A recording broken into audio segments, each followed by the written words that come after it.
Bismillahirrahmanirrahim. Assalamualaikum warahmatullahi wabarakatuh. Perkenalkan, nama saya Istiani dari kelas 2D, D3 Teknik Telekomunikasi dengan nomor NIM 200-105-1017. Baiklah, di video kali ini saya akan menjelaskan apa itu antena microstrip untuk memenuhi UAS pada mata kuliah antena. Baiklah, yang pertama yaitu apa itu pengantar antena. Antena microstrip adalah suatu konduktor metal yang menempel di atas ground plane yang diantaranya terdapat bahan dielektrik seperti yang terlihat pada gambar 2.1. Antena microstrip merupakan antena yang memiliki massa ringan, mudah difabrikasi dengan sifatnya yang konformal sehingga dapat ditempatkan pada hampir semua jenis permukaan dan ukurannya kecil jika dibandingkan dengan antena jenis lain.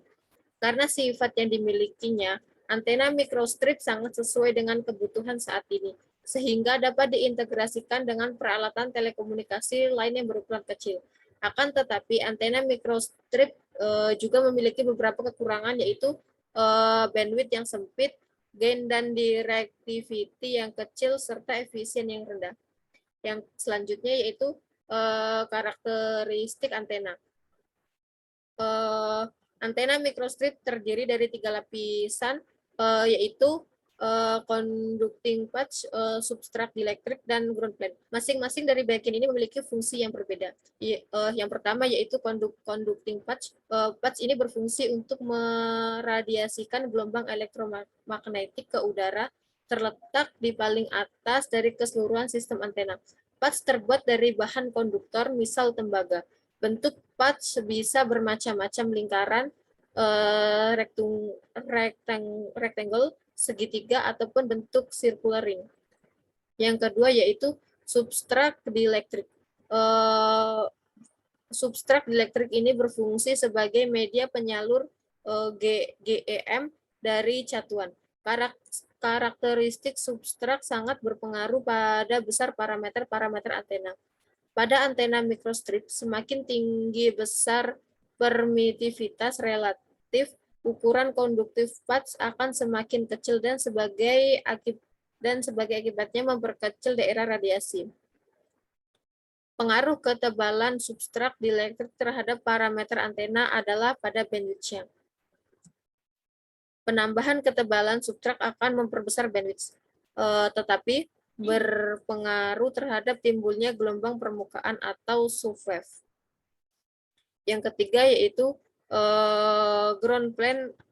Pada ground plane pada antena microstrip bisa terbuat dari bahan konduktor yang berfungsi sebagai reflektor dari gelombang elektromagnetik.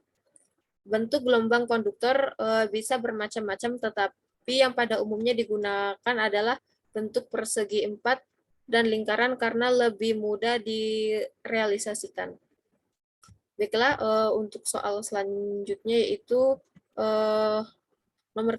nomor 3, cara mencatu daya atau daya metode.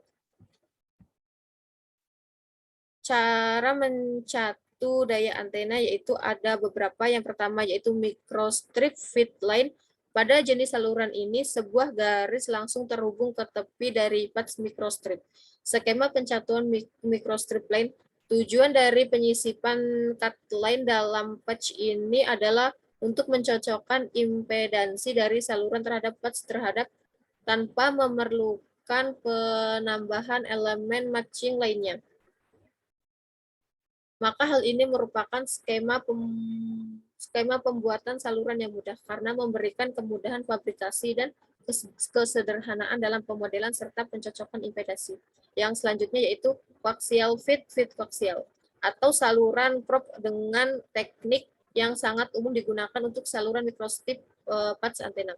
Bagian dalam konduktor dari suatu konektor koaksial melewati bagian dielectric substrat dan disolder ke patch radiasi.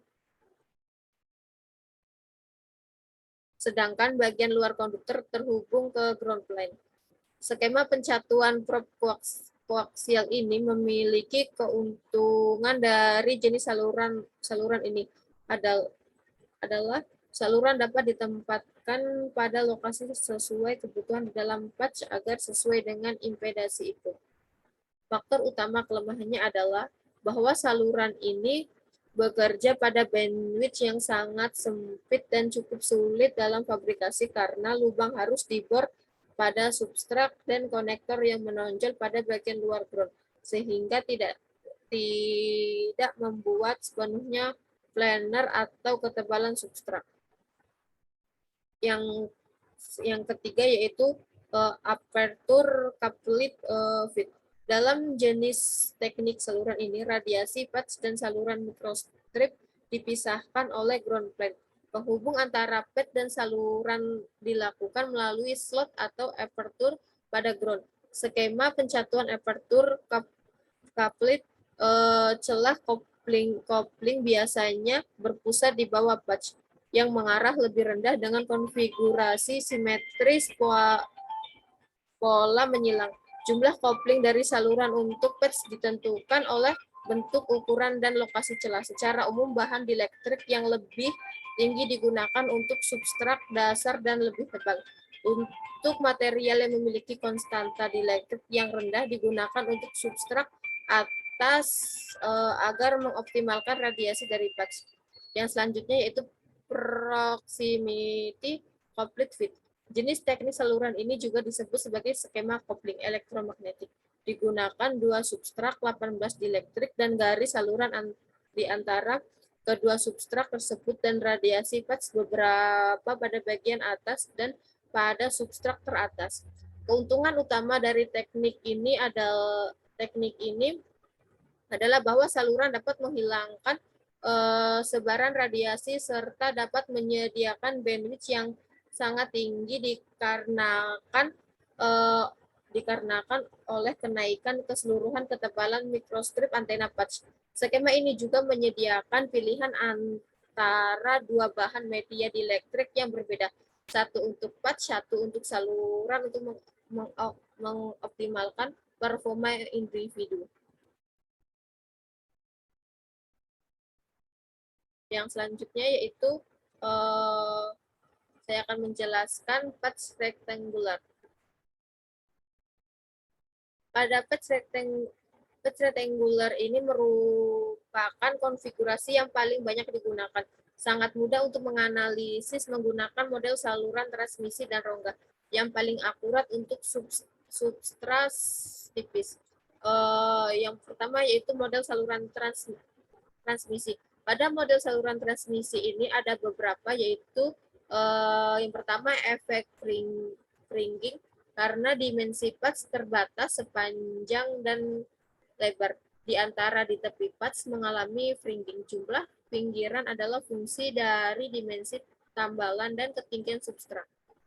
Untuk pembiguan E-plane atau XY-plane, utama adalah fungsi dari rasio panjang patch L dan ketinggian H substrat atau L per H dan konstanta dielektrik LR substrat.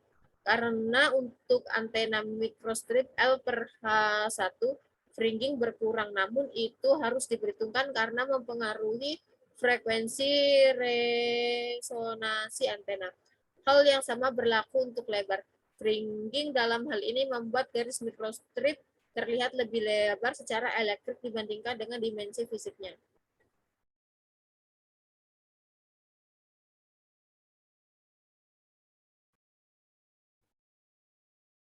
Pada gambar 14.1 ini menjelaskan di mana untuk frekuensi rendah konstanta dielektrik yang efektif pada dasarnya konstan. Pada frekuensi intermediasi nilai-nilainya mulai mengikat secara monoton dan pada akhirnya mendekati nilai-nilai konstan dielektrik substrat. Nilai awal atau pada frekuensi rendah dari konstanta dielektrik efektif disebut sebagai nilai statis. Pada rumus 14 strip 2 ini menjelaskan panjang efektif, frekuensi rasional, dan lebar efektif karena efek pinggiran secara elektrik patch antena mikrostrip terlihat lebih besar dari dimensi fisiknya. Untuk E-plane utama atau XY-plane, dimensi tambalan sepanjang telah diperpanjang pada step ujungnya dengan jarak 3L, yang merupakan fungsi dari IREF, konstanta dielektrik efektif, dan rasio lebar ke tinggi atau W per H. Perkiraan hubungan yang sangat populer dan praktis untuk perpanjangan yang dinormalisasi. Karena panjang patch telah diperpanjang 3L, 1H side, panjang efektif patch sekarang L sama dengan lambda per 2 untuk mod TM 010 dominan tanpa pinggiran. Untuk penjelasan rumus 14-4 untuk mode TM0.10 yang dominan, frekuensi resonansi antena mikrostrip adalah fungsi dari panjangnya, di mana UO adalah kecepatan cahaya di ruang kosong. Karena tidak memperhitungkan fringing, itu harus dimodifikasi untuk menyertakan efek tepi dan harus dihitung dengan menggunakan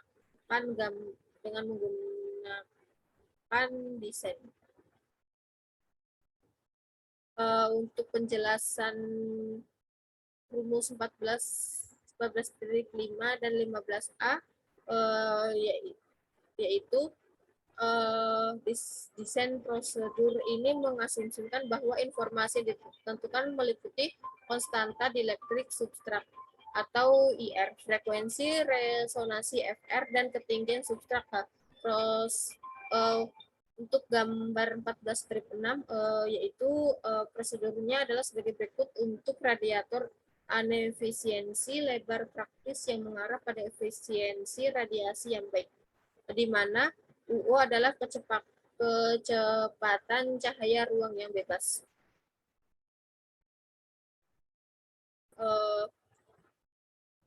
Demikianlah penjelasan dari saya. Saya akhiri. Wassalamualaikum warahmatullahi wabarakatuh.